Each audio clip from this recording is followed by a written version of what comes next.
Meet the editors. സംസ്ഥാനത്ത് വിലക്കയറ്റം നിയന്ത്രിക്കാൻ സർക്കാർ ഫലപ്രദമായ ഇടപെടൽ നടത്തിയിട്ടുണ്ടെന്ന വാദവുമായി പൊതുവിതരണ മന്ത്രി GR അനിൽ. അയൽ സംസ്ഥാനങ്ങളുമായി താരതമ്യം ചെയ്യുമ്പോൾ കേരളത്തിൽ അവശ്യ സാധനങ്ങൾക്ക് വിലക്കുറവാണെന്ന് മന്ത്രി നിയമസഭയിൽ പറഞ്ഞു. പച്ചക്കറിക്കും പലവ്യഞ്ജനങ്ങൾക്കും വില കുത്തനെ ഉയരുമ്പോൾ വില നിയന്ത്രിക്കാൻ സർക്കാർ വിപണിയിൽ ഇടപെടുന്നില്ലെന്നാണ് പ്രതിപക്ഷത്തിന്റെ ആരോപണം. റിപ്പോർട്ട്. പൊതുവിപണിയിലെ വിലക്കയറ്റം സൃഷ്ടിക്കുന്ന സാമൂഹ്യ പ്രതിസന്ധി ചൂണ്ടിക്കാട്ടിയായിരുന്നു പ്രതിപക്ഷത്തിന്റെ അടിയന്തര പ്രമേയം. വിലക്കയറ്റം തടയുന്നതിൽ സർക്കാർ പരാജയപ്പെട്ടു എന്നാണ് പ്രതിപക്ഷവാദം. പച്ചക്കറി മുതൽ പലവ്യഞ്ജനം വരെ എല്ലാറ്റിനും തീ വിലയാണെന്ന് പ്രമേയാവതാരകൻ റോജി എം ജോൺ ആരോപിച്ചു. മറുവശത്ത് വിലക്കയറ്റം കൊണ്ടും ജനം പൊറുതിമുട്ടുകയാണ്. ഒരു കാരണവശാലും ഇന്ന് ഈ നാട്ടിൽ സാധാരണക്കാരന് ജീവിക്കാൻ പറ്റാത്ത ഒരു അവസ്ഥയിലേക്ക് ഈ സംസ്ഥാനം അവന്റെ നിത്യജീവിതം മുന്നോട്ട് വയ്ക്കുമ്പോൾ അതിനെതിരെ കണ്ണടച്ചു നിൽക്കുന്ന ഒരു സർക്കാരാണ്. പ്രതിപക്ഷാരോപണം തള്ളിയ മന്ത്രി വിലക്കയറ്റം നിയന്ത്രിക്കാൻ സർക്കാർ ഫലപ്രദമായി ഇടപെട്ടുവെന്ന് വ്യക്തമാക്കി. വിലക്കയറ്റം ദേശീയ പ്രതിഭാസമാണെന്ന് സമർത്ഥിക്കാനായിരുന്നു മന്ത്രിയുടെ ശ്രമം. സംസ്ഥാനത്ത് പച്ചക്കറി വിലയുടെ ഇവിടെ സൂചിപ്പിച്ച വിഷയങ്ങൾ അതുമായി ബന്ധപ്പെട്ട് അതിൻ്റെ പരിഹാരം കാണാൻ ആവശ്യമായ നടപടികളുടെ ഭാഗമായി കൃഷിമന്ത്രിയുടെ അധ്യക്ഷതയിൽ തന്നെ ഉന്നതതല യോഗം ചേർന്ന് അതിനെ സംബന്ധിച്ച് വിലയിരുത്തി അതിനാവശ്യമായിട്ടുള്ള നടപടിയിലേക്ക് നീങ്ങുന്നുണ്ട്. വിലക്കയറ്റം തടയാൻ വിപണിയിൽ ഇടപെടേണ്ട സപ്ലൈകോയെ സർക്കാർ തകർക്കുകയാണെന്ന ആരോപണവും പ്രതിപക്ഷം ഉന്നയിച്ചു. വിലക്കയറ്റം തടയാൻ സർക്കാർ ഒന്നും ചെയ്തില്ലെന്നും പ്രതിപക്ഷ നേതാവ് VD സതീശൻ കുറ്റപ്പെടുത്തി. സംസ്ഥാനത്തുണ്ടായിരിക്കുന്ന രൂക്ഷമായ വിലക്കയറ്റത്തിൽ ഇടപെടുന്നതിൽ സർക്കാരും സർക്കാരിന്റെ എല്ലാ ഏജൻസികളും ഗുരുതരമായി പരാജയപ്പെട്ട പ്രതിഷേധിച്ച് ഞാനും എന്റെ പാർട്ടിയും വോക്കൗട്ട് ചെയ്യും. കേന്ദ്ര സർക്കാരിന്റെ സാമ്പത്തിക നയത്തെ കുറ്റപ്പെടുത്തി പ്രതിപക്ഷത്തെ പ്രതിരോധിക്കാനാണ് മന്ത്രി ശ്രമിച്ചത്. അരി നൽകുന്ന കാര്യത്തിൽ കേന്ദ്രം സ്വീകരിച്ച നിലപാടിനെ ചോദ്യം ചെയ്യാൻ പ്രതിപക്ഷം ഒപ്പം നിന്നില്ല എന്ന വിമർശനവും മന്ത്രി ആവർത്തിച്ചു. അടിയന്തര പ്രമേയത്തിന് അവതരണാനുമതി നിഷേധിച്ചതിൽ പ്രതിഷേധിച്ച് പ്രതിപക്ഷം സഭയിൽ നിന്നിറങ്ങിപ്പോയി. റിപ്പോർട്ടർ, തിരുവനന്തപുരം. നട്ടം തിരിയുമോ എന്നാണ് ചോദ്യം.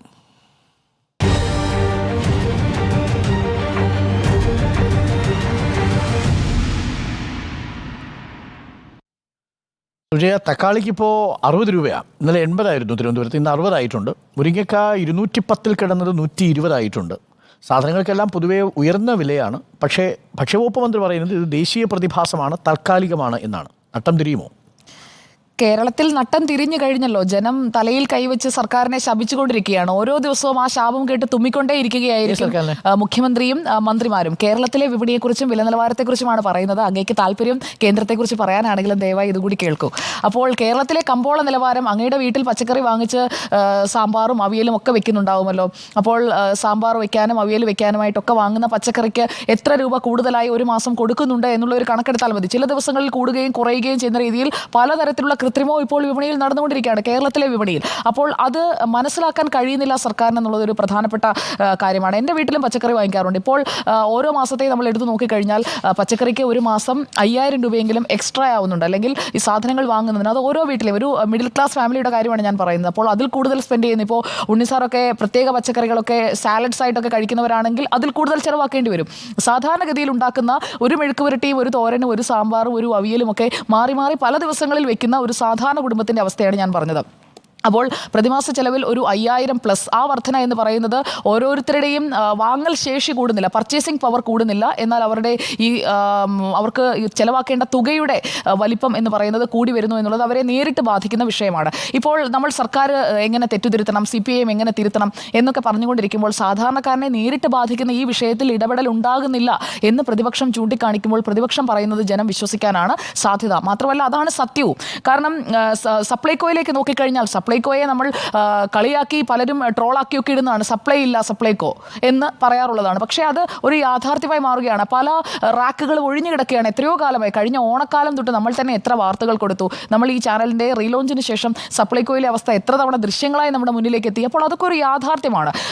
കൃത്യമായ ഇടപെടലുകൾ ഉണ്ടാകാത്തത് മൂലം നമ്മൾ നേരിട്ട് കൊണ്ടിരിക്കുന്ന ഒരു പ്രതിസന്ധിയുടെ ആഴം അത് കൂടി വരികയാണ്. അതിൽ ഇടപെടൽ വരുത്തി കുറയ്ക്കേണ്ട സർക്കാർ പലയിടങ്ങളിലും തെന്നി മാറി പോവുകയാണ്. അല്ലെങ്കിൽ മുഖ്യ പരിഗണന എന്ന് പറയുന്നത് മറ്റു പല വിഷയങ്ങളിലേക്കും പോവുകയാണ് എന്ന പ്രതിപക്ഷത്തിന്റെ ആരോപണത്തിൽ വസ്തുതയുണ്ട് എന്നാണ് ഞാൻ കരുതുന്നത്. ഇന്നിപ്പോൾ സഭയിലേക്ക് വിലക്കയറ്റം കൊണ്ട് ജനം പൊറുതിമുട്ടുന്ന അവസ്ഥ സഭയിലേക്ക് എത്തുന്നത് നമ്മൾ കണ്ടു.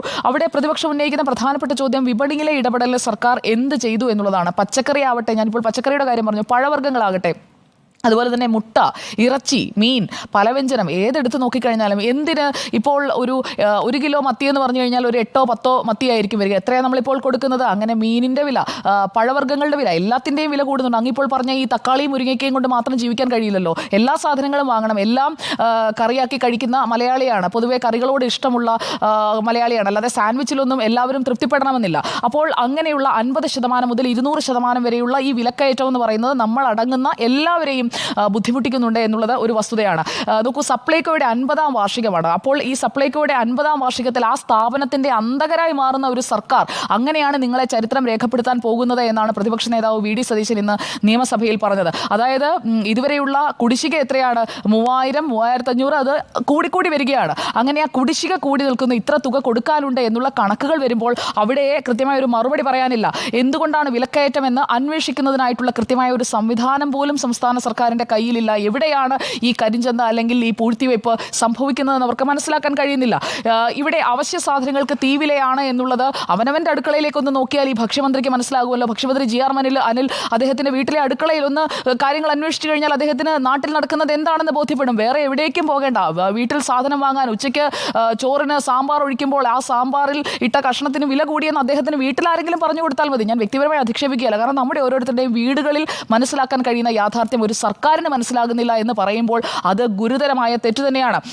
ഇന്നിപ്പോൾ നിയമസഭയിൽ കേട്ട മറ്റൊരു ചോദ്യം, 85 രൂപയ്ക്ക് കൊടുക്കുമെന്ന് പറഞ്ഞ ചിക്കൻ എവിടെ? ചിക്കൻ പോയിട്ട് ഒരു കോഴിക്കാല് പോലും 85 രൂപയ്ക്ക് കിട്ടാനില്ല എന്നാണ് റോജി എം ജോൺ പറയുന്നത്. അപ്പോൾ കോഴിയുടെ വില, അങ്ങനെ പല കാര്യങ്ങളും നമ്മളെ നേരിട്ട് ബാധിക്കുന്നതായതുകൊണ്ട് അത് പ്രതിപക്ഷം ഇന്ന് സഭയിലേക്ക് കൊണ്ടുവന്നപ്പോൾ അത് കൃത്യമായി ചർച്ച ചെയ്യേണ്ടതും പരിഹാരം കാണേണ്ടതുമായ ഒരു വിഷയമാണ്. മറ്റൊരു കാര്യം ഈ പച്ചക്കറി സംഭരണത്തെക്കുറിച്ചാണ്. പച്ചക്കറി സംഭരണത്തിൽ തന്നെ വലിയ വീഴ്ചകൾ സംഭവിക്കുന്നുണ്ട്. സംഭരിച്ച പച്ചക്കറിയുടെ, കഴിഞ്ഞ ഓണക്കാലത്ത് സംഭരിച്ച പച്ചക്കറിയുടെ വില പോലും കൊടുക്കാതെ കുടിശ്ശികയാക്കിയിട്ടിരിക്കുകയാണ്. അതുകൊണ്ട് എന്ത് സംഭവിക്കുന്നു? വട്ടവട അടക്കമുള്ള മേഖലകളിലെ നമ്മുടെ കർഷകർ അത് ഇടനിലക്കാർ വഴി മറിച്ച് വിൽക്കുകയാണ്. സർക്കാരിന്, ഹോർട്ടികോർപ്പിന് സംഭരിക്കാൻ കൊടുത്തിട്ട് പണം കിട്ടില്ല എന്നുള്ളത് അവർക്ക് അറിയാം. കഴിഞ്ഞ ഓണത്തിനെടുത്ത പച്ചക്കറിയുടെ കാശ് കിട്ടിയിട്ടില്ല. എങ്ങനെയാണ് അവർ മുന്നോട്ട് പോവുക? അപ്പോൾ അരി എത്ര എന്നിവരിങ്ങനെ ആവർത്തിച്ച് ചോദിക്കുമ്പോൾ എന്ത് ചോദിച്ചു കഴിഞ്ഞാലും എല്ലാം ഉണ്ട് എന്ന് പറഞ്ഞുകൊണ്ട് പറഞ്ഞു പറ്റിക്കുന്ന അതേ നയം തന്നെയാണ് ഇന്ന് ഭക്ഷ്യമന്ത്രി GR അനിൽ ആവർത്തിച്ചത്. അപ്പോൾ ആ ഉത്തരമല്ല വേണ്ടത്. അരി എത്ര എന്ന് ചോദിക്കുമ്പോൾ അരി ഇത്ര എന്നാണ് പറയേണ്ടത്, അല്ലാതെ പയർ അഞ്ഞാഴി എന്നല്ല പറയേണ്ടത്. ഇനി വില കൂടുന്ന സാധനത്തിൻ്റെ എവിടെ വെച്ചാണ് ഇത് സംഭവിക്കുന്നത് എന്നതിനെക്കുറിച്ച് കൃത്യമായ ഒരു അന്വേഷണം നടത്താനോ ഇതിന് പിന്നിൽ ആരൊക്കെയാണ് ഉള്ളതെന്നൊക്കെ ഇവർക്ക് കൃത്യമായി അറിയാം. അപ്പോൾ ആ ഒരു അന്വേഷണത്തിലേക്ക് നമ്മളടക്കം പല കാര്യങ്ങളിലും കണ്ടെത്തിയിട്ടുള്ളതാണ്. വരുന്ന പച്ചക്കറിക്ക് എവിടെ വെച്ചാണ്, അവിടെ കൊടുക്കുന്ന വില, അതായത് ഹോൾസെയിലായി എടുക്കുന്ന പച്ചക്കറിക്ക് എവിടെ വെച്ചാണ് വില കൂടുന്നത് എന്നുള്ളത് കൃത്യമായി മനസ്സിലാക്കി കൊടുത്തിട്ടുള്ളതാണ്. പലതവണ അങ്ങനെയുള്ള അന്വേഷണ റിപ്പോർട്ടുകൾ കേരളത്തിലെ മാധ്യമങ്ങൾ പുറത്തുവിട്ടിട്ടുള്ളതാണ്. ഇവിടെ കർഷകരുടെ ആത്മഹത്യ വരുമ്പോൾ ആ ആത്മഹത്യയെക്കുറിച്ച് ചർച്ച ചെയ്യും. പക്ഷേ കർഷകന് ഇവിടെ ജീവിക്കാൻ കഴിയാത്ത സാഹചര്യമുണ്ട് എന്നുള്ളത് തിരിച്ചറിയുന്നില്ല. അതുപോലെ തന്നെ ബോധവൽക്കരണമുണ്ട്. മറ്റേ മട്ടുപ്പാവിൽ കൃഷി, വീട്ടുമുറ്റത്ത് പച്ചക്കറിത്തോട്ടം, അടുക്കളത്തോട്ടം, അങ്ങനെ പല പല കോൺസെപ്റ്റ്സ് ഉണ്ട്. പക്ഷേ അതനുസരിച്ച് കാര്യങ്ങൾ കൃത്യമായി ഡെലിവർ ചെയ്യപ്പെടുന്നുണ്ടോ എന്നുള്ളത് കൃത്യമായ ഒരു ഒബ്സർവേഷനിലേക്ക് സർക്കാർ പോയിട്ടില്ല എന്നുള്ളത് ഒരു ഫാക്റ്റാണ്. അതുകൊണ്ട് തന്നെ സർക്കാർ ജനങ്ങളെ വലച്ചു കഴിഞ്ഞു. ജനം നട്ടം തിരിഞ്ഞു കഴിഞ്ഞു. ഇനി തിരിയുമോ എന്നല്ല, തിരിഞ്ഞു കഴിഞ്ഞു സാർ. ഓക്കെ, നട്ടം തിരിയുന്നുണ്ട് എന്ന് തന്നെയാണ് എൻ്റെയും ടേക്ക്. കാര്യത്തിൽ യാതൊരു സംശയമില്ല. നമ്മുടെ കൺമുന്നിലെ ഒരു വസ്തുതയാണത്.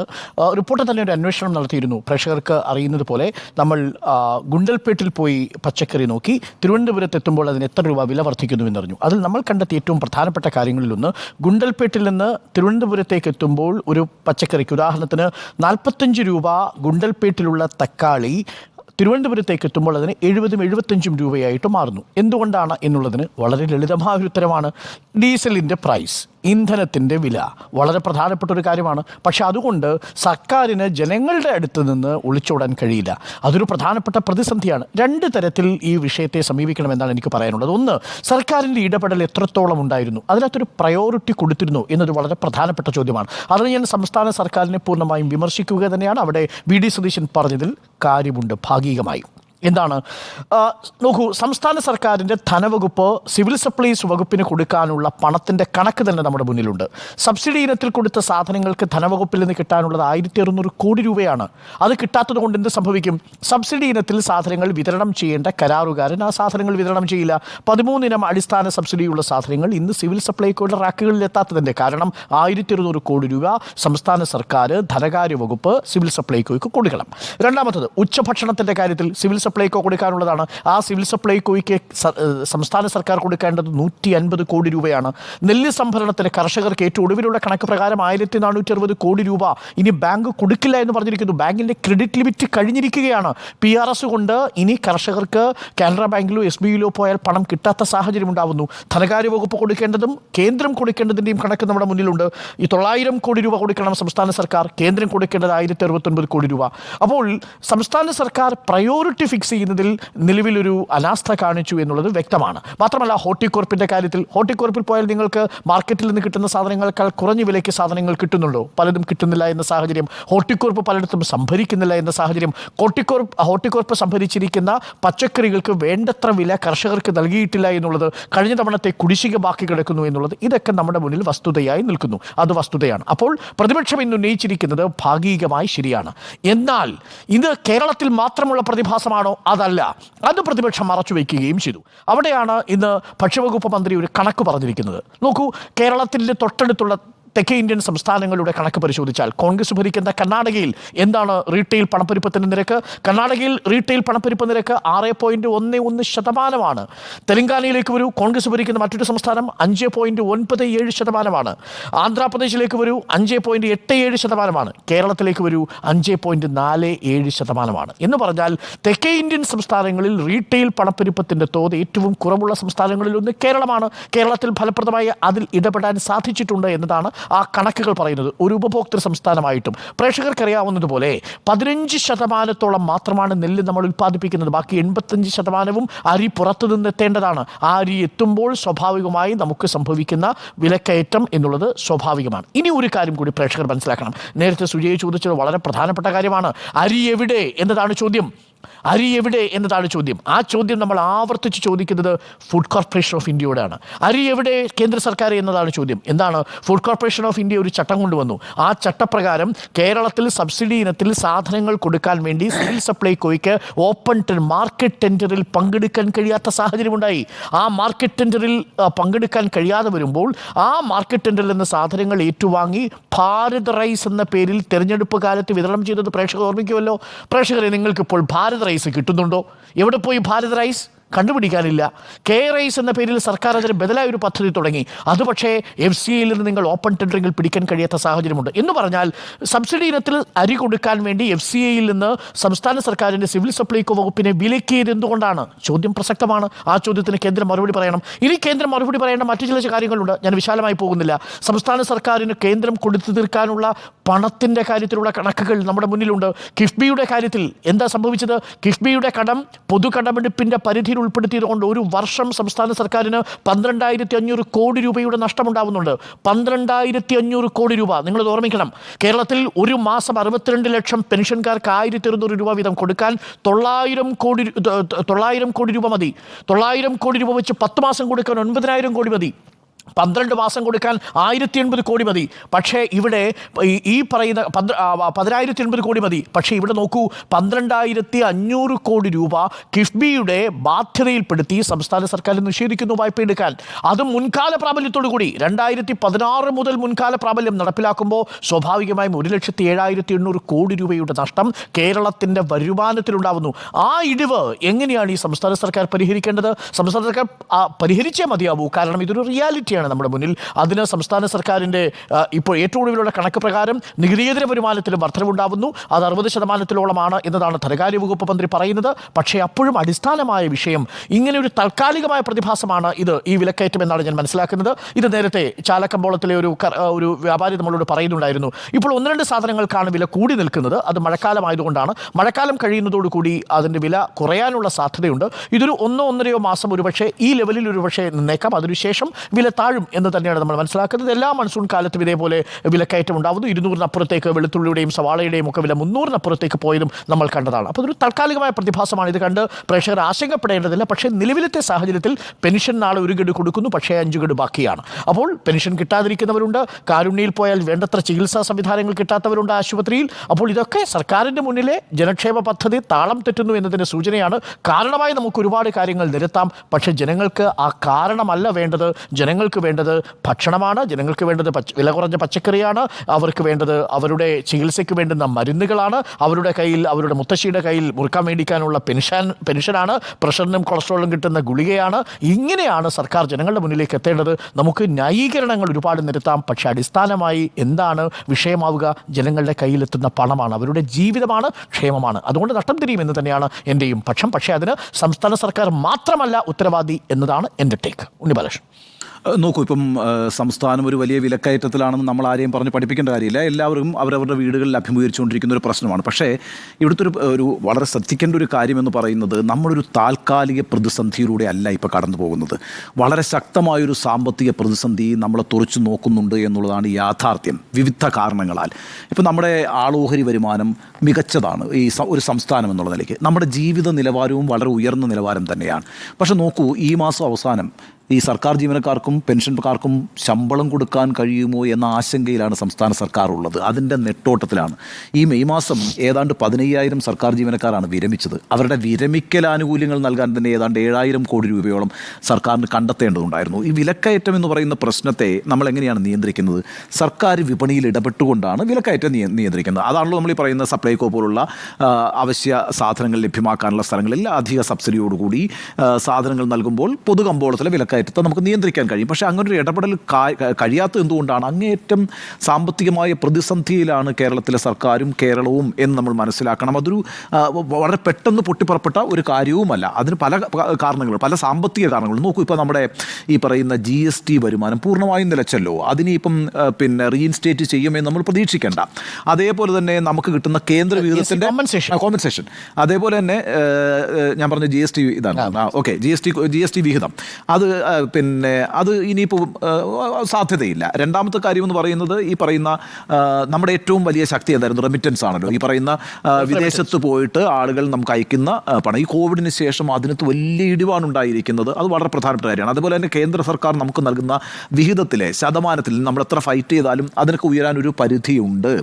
നമ്മൾ 2002 ഈ പറയുന്ന AK ആൻ്റണി മുഖ്യമന്ത്രി ആയിരിക്കുന്ന സമയത്ത് അന്ന് അദ്ദേഹം മാധ്യമങ്ങളോട് പറഞ്ഞൊരു കാര്യമുണ്ട്, ഖജനാവിൽ 5 പൈസയില്ല എന്ന് പറഞ്ഞിട്ടുണ്ട്. ഖജനാവിൽ 5 പൈസയില്ല. അന്ന് ആ 5 പൈസയില്ല എന്നുള്ള പ്രയോഗം, അന്ന് ട്രഷറി പൂട്ടി, 5 പൈസയില്ല എന്നുള്ള പ്രയോഗം വളരെ തമാശയായിട്ട്, നയാ പൈസയില്ല എന്ന് പറഞ്ഞത്. അതെ, അപ്പോൾ അങ്ങനെ ഒരു പ്രയോഗം തന്നെ വളരെ തമാശയായി മാറിയിട്ടുണ്ട്. പക്ഷേ 2002 നിന്ന് നമ്മൾ അപ്പോൾ തന്നെ നമ്മൾ സംസ്ഥാനം അങ്ങോട്ട് വലിയ അപകടത്തിൽ പോവുകയോ ഒന്നും ചെയ്തില്ല. നമ്മളത് റിക്കവർ ചെയ്ത് മുന്നോട്ട് വന്നു. ഇപ്പോഴത്തെ ഒരു പ്രശ്നം എന്ന് വെച്ചാൽ 3.5 ലക്ഷം കോടിയാണ് സംസ്ഥാനത്തിൻ്റെ കടം. അതായത് ആകെ ആഭ്യന്തര വരുമാനത്തിൻ്റെ 39% പലിശയായിട്ട് കൊടുക്കേണ്ട ഒരു ബാധ്യതയിലേക്ക് നമ്മൾ വന്നുകൊണ്ടിരിക്കുന്നു എന്ന് പറഞ്ഞാൽ അതൊരു ചെറിയ സാമ്പത്തിക പ്രതിസന്ധിയല്ല. അപ്പോൾ പല തരത്തിലുള്ള പ്രതിസന്ധികൾ നമ്മളെ തുറച്ചു നോക്കുന്നുണ്ട്. അതുകൊണ്ട് ഇതിനെ ഈ പറഞ്ഞ മുണ്ടു മുറുക്കി ഉടുത്തിട്ട് പരിഹരിക്കാവുന്ന ഒരു സാമ്പത്തിക പ്രതിസന്ധിയിലല്ല നമ്മളിപ്പോഴുള്ളത്. അതാണ് നമ്മൾ റിയലൈസ് ചെയ്യേണ്ടത്. മറിച്ച് അതൊരു വലിയ രീതിയിൽ, പുതിയ രീതിയിലൊരു എന്താ പറയുക, ഒരു കംപ്ലീറ്റ് പൊളിച്ചെഴുത്ത് ആവശ്യമുണ്ട് എന്ന കാര്യത്തിൽ സംശയമില്ല. 1991 നരസിംഹറാവു സർക്കാർ അധികാരത്തിൽ വരുന്ന സമയത്ത് എല്ലാവർക്കും ഓർമ്മയുള്ളൊരു കാര്യമാണ്, അങ്ങേയറ്റം വലിയ സാമ്പത്തിക പ്രതിസന്ധിയിലും കടപ്രതിസന്ധിയിലുമായിരുന്നു രാജ്യം. 91 നരസിംഹറാവു വരുന്ന സമയത്ത് എല്ലാവർക്കും ഓർമ്മയുള്ളൊരു കാര്യമായിരിക്കും ഞാൻ പറയാം. കാരണം അന്നാണ് നമ്മുടെ ഈ റിസർവ് ബാങ്കിൽ നിന്ന് സ്വർണ്ണമൊക്കെ എടുത്തിട്ട് നമ്മൾ ലണ്ടനിൽ കൊണ്ടുപോയി പണയം വെച്ചത്. അങ്ങനെ ഒരു സാഹചര്യത്തിൽ ഈ രാജ്യം ഉണ്ടായിരുന്നു.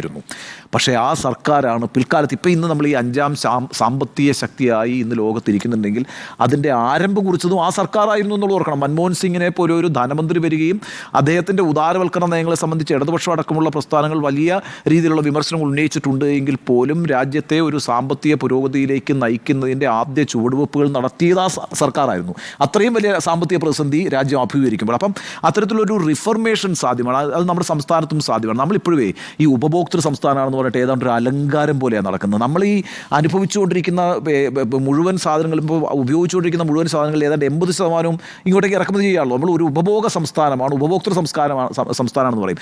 നമ്മൾ അതിൽ നിന്ന് മാറി ഒരു ഉൽപ്പാദക സംസ്ഥാനമായിട്ട് മാറേണ്ടതുണ്ട്. ആ രീതിയിലൊക്കെ ഒരുപാട് പൊളിച്ചെഴുത്തുകൾ അനിവാര്യമായ ഒരു ഘട്ടത്തിലൂടെയാണ് നമ്മൾ പോകുന്നത്. ഇതിപ്പം ഇന്നിപ്പോൾ തക്കാളിക്ക് വില കൂടി, നാളെ തക്കാളിക്ക് വില കുറയും, ശരി. അല്ലെങ്കിൽ ഇന്ന് മത്തിക്ക് വില കൂടി, 2 ദിവസം കഴിയുമ്പോൾ മത്തിക്ക് വില കുറയും. അതെ, ഇങ്ങനെയൊക്കെ ചില കാര്യങ്ങളുണ്ട് എങ്കിൽ പോലും ദൈനംദിന ചിലവുകൾ പോലും പ്രതിസന്ധിയിലാക്കിക്കൊണ്ടിരിക്കുന്നു. നമുക്ക് റോഡ് നന്നാക്കാൻ കഴിയുന്നില്ല. നമുക്ക് ഈ പറയുന്ന ഒരു തരത്തിലുള്ള വികസന പ്രവർത്തനങ്ങൾക്കും പൈസ കണ്ടെത്താൻ കഴിയുന്നില്ല. അതേപോലെ തന്നെ നമുക്ക് വികസന പ്രവർത്തനങ്ങൾ അവിടെ നിൽക്കട്ടെ, നമുക്ക് ക്ഷേമ പ്രവർത്തനങ്ങൾ നടത്താൻ കഴിയുന്നില്ല.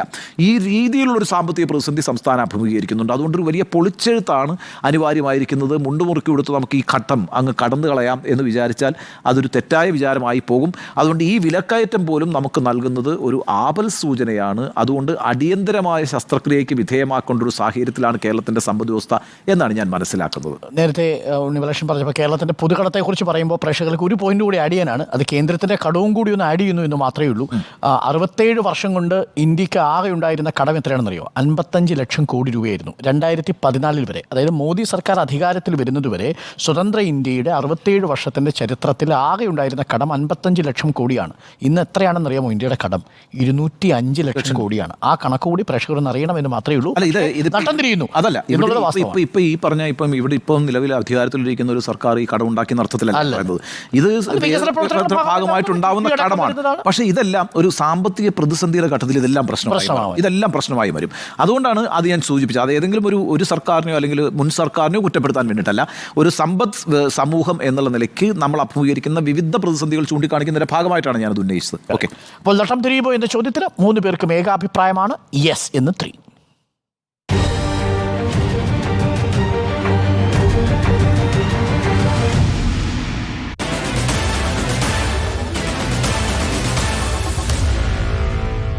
Meet the editors.